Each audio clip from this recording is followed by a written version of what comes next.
السلام علیکم محترم دوستوں، ہر دور میں اسلام کے خلاف بہت سی سازشیں رچی گئی ہے۔ مسلمانوں کو اسلامک تعلیم سے بھٹکانے کے لیے ناکام کوششیں ہوتی رہی ہیں، جس میں ایک اہم کردار عیسائیوں اور یہودیوں کا بھی رہا ہے۔ جہاں یہ لوگ اسلام کو نقصان پہنچانے کی کوششوں میں لگے رہے، وہ اللہ تعالیٰ کے کچھ خاص بندے ایسے بھی گزرے جنہوں نے اپنی ذہانت سے بھی ہر موقع پر انہیں رسوا و ذلیل کیا۔ ایسا ہی ناظرین یہ واقعہ تب پیش آیا جب یہودیوں نے ایک سازش کے طور پر مسلمانوں کو نظریاتی طور پر کمزور کرنے کے لیے ایک یہودی عالم کو 3 سوالات دے کر بغداد بھیجا۔ خواتین حضرات، ہمارے پیارے نبی محمد صلی اللہ علیہ وسلم یہ جانتے تھے کہ آنے والے دنوں میں یہ فتنہ ضرور ہوگا۔ چنانچہ صحیح مسلم میں یہ حدیث موجود ہے کہ حضرت ابو ہریرہ رضی اللہ تعالیٰ عنہ سے روایت ہے کہ آپ صلی اللہ تعالیٰ علیہ وسلم نے ارشاد فرمایا، ہمیشہ یہ لوگ ایک دوسرے سے یہ سوال کرتے رہیں گے حتیٰ کہ یہ کہا بھی جائے گا فلاں چیز کو اللہ تعالیٰ نے پیدا فرمائی ہے تو اللہ تعالیٰ کو کس نے پیدا فرمایا ہے۔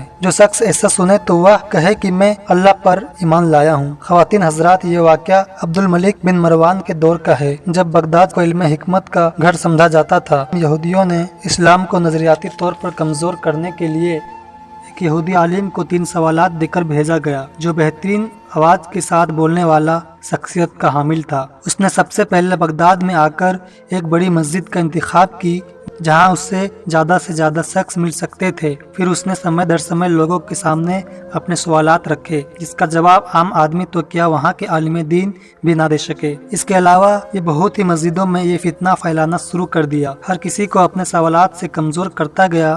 جناب، اس سازشی یہودی کی شہرت دربار شاہی تک بھی پہنچ چکی تھی۔ اس نے درجہ بدرجہ آگے بڑھتے ہوئے دربار خلافت تک بھی رسائی حاصل کر لی۔ صحیح علماء دین کو چیلنج کرتے ہوئے اپنے سوالات رکھے، لیکن بدقسمتی سے کوئی بھی عالم دین اس کا جواب نہ دے سکا۔ خلیفہ عبد الملک بن مروان جو ایک بہت ہی عالم دین تھے، اس واقعے کی خبر سے وہ بہت حیران ہوئے۔ چنانچہ خلیفہ نے اس یہودی کو دربار میں بلایا اور شاہی مہمان کے طور پر ٹھہرنے کی اجازت دی اور یہ کہا کہ تیرے سوالات کے جواب ایک نوجوان شخص دے گا۔ اور یہ ناظرین، وہ شخص کوئی اور نہیں بلکہ امام اعظم ابو حنیفہ تھے۔ چنانچہ امام اعظم ابو حنیفہ کو دربار میں بلایا گیا۔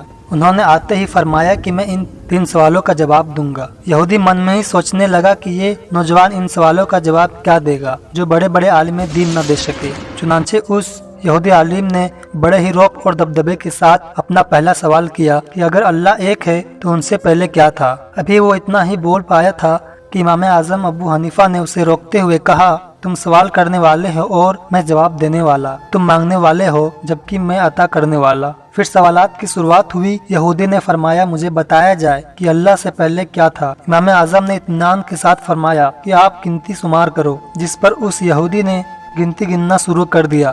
آپ نے اسے روکتے ہوئے فرمایا، صحیح سے شمار کرو۔ اس نے دوبارہ گنتی گننا شروع کر دیا، لیکن پھر گنتی کو درستی کے ساتھ گننے کا حکم دیا۔ اس یہودی نے کہا، کس طرح سے گنتی شروع کروں؟ آپ نے فرمایا، 1 سے پہلے شمار کرو۔ اس نے کہا، 1 سے پہلے تو کچھ بھی نہیں ہوتا۔ تو آپ نے فرمایا، بس جان لو کہ اللہ ایک ہے، ان سے پہلے کوئی نہیں۔ پھر خلیفہ نے دوسرا سوال کرنے کا حکم دیا۔ اس یہودی نے اپنا دوسرا سوال پوچھا، اگر اللہ موجود ہے تو اس کا رخ کس طرف ہے؟ آپ نے فرمایا کہ ایک شمع لایا جائے، جس کو جلانے کے بعد اس یہودی سے پوچھا کہ اس شمع کی روشنی کا رخ کس طرف ہے، جس کے جواب میں اس یہودی نے بڑے ہی کمزوری بھرے لہجے سے کہا کہ یہ ممکن نہیں۔ تو پھر آپ نے فرمایا کہ اللہ رب العزت جو زمینوں اور آسمانوں کا نور ہے، اس کا تعین بھی ممکن نہیں۔ اس جواب کے بعد یہودی پوری طرح سے ٹوٹ چکا تھا۔ چنانچہ اس نے اپنے نرم بھرے لہجے سے اپنا تیسرا سوال کیا کہ اللہ اس وقت کیا کر رہا ہے؟ تو آپ امام اعظم ابو حنیفہ نے فرمایا کہ اللہ اس وقت ایک نوجوان کے ذریعے ایک یہودی عالم کو ذلیل و رسوا کر رہا ہے۔